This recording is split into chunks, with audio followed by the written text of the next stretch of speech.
can do right now. And Michael, our national interest may be different than Pakistan, so I mean, can we ever really trust them? We can always trust them to operate in a way that's best for them, ma'am. One of the great difficulties for the U.S. intelligence service is American politicians who believe that America's interests are the interests of every other country on earth.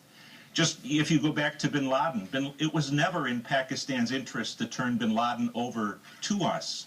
We knew that, the intelligence service knew that from 9/11 forward. And yet we depended on the Pakistanis to help us. There's kind of a fantasy world that American politicians in both parties live in. Well, Michael, you know CIA agents always risk their lives in protecting this country. The fact that they have been exposed, or at least one person has been exposed, what should the administration be doing about protecting its intelligence?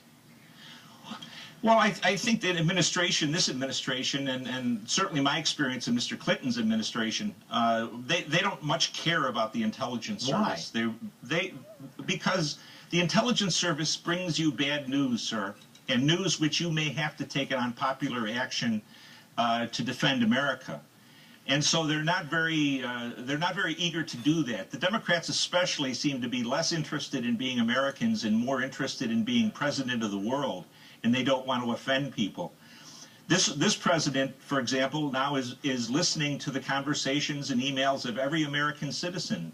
One of the reasons he's doing that is because he's crippled the ability of part of the intelligence service, the CIA, to continue to bring in people to interrogate in Guantanamo and other places that would provide intelligence that might permit us not to eavesdrop on every American in the country.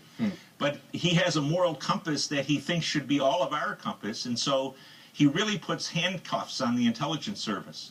Michael Scheuer, former CIA operative for the bin Laden unit. Thank you so much for your time today. Thank you, Thank you, Michael. And brand new